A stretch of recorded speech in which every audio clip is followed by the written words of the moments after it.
way we're keeping these pigs is turning out to be very expensive in terms of just on what they eat every week is on average between sort of 35 and 40 quid a week on feed for both of them. And so far, we spent just over 2.5 grand on getting them where they are today. They don't look like they've got a worry in hell, to be honest. What a happy life for a piece of bacon. Christine Coe, who I bought my Berkshires from, is a passionate advocate of free-range farming. But her concerns go way beyond the flavour of meat, and she's come to show me how some commercially farmed pigs are kept. After you, please. Yeah, OK. So I'm fascinated to see how a real commercial pig is sort of reared. OK, shall we have a look at this? Yeah. Most British pigs are reared in commercial units like these. Now you see how many pigs are in a very small area. God. They've got food constantly, which is good, and they've got water.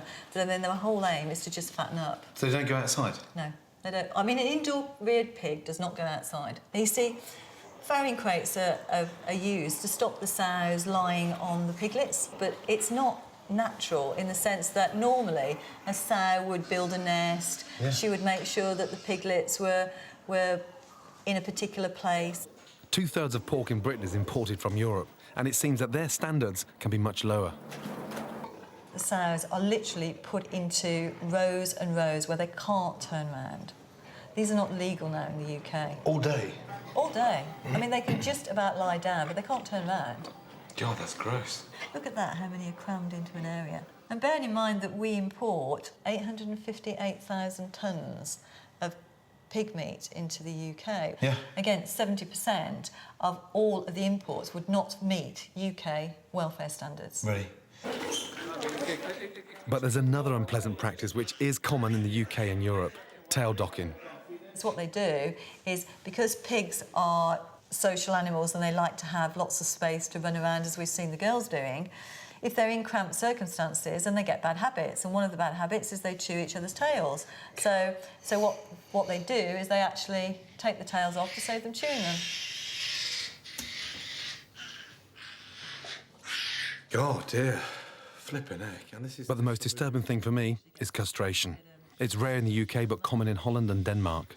My God, I mean, just getting a ball in the nuts by playing football or getting kicked in the nuts. Can you imagine getting them cut off? It looks painful, but if it's done in accordance with EU guidelines, then piglets over 7 days old should be anaesthetised. As boars get older and their hormones start coming through, then the smell of their urine is very, very strong. So you get that with a load of sort of nearly mature boars, the smell is going to be horrific, so they castrate. Some producers think this smell can taint the meat, but whatever the reasons, I'm still shocked by what I've seen from Europe. It's enough to make anyone turn fucking vegetarian, for God's sake. And I've always sort of knocked vegetarians and vegans for, you know, missing out on, you know, the most amazing flavour you get from meat. But you can see why so many people change instantly.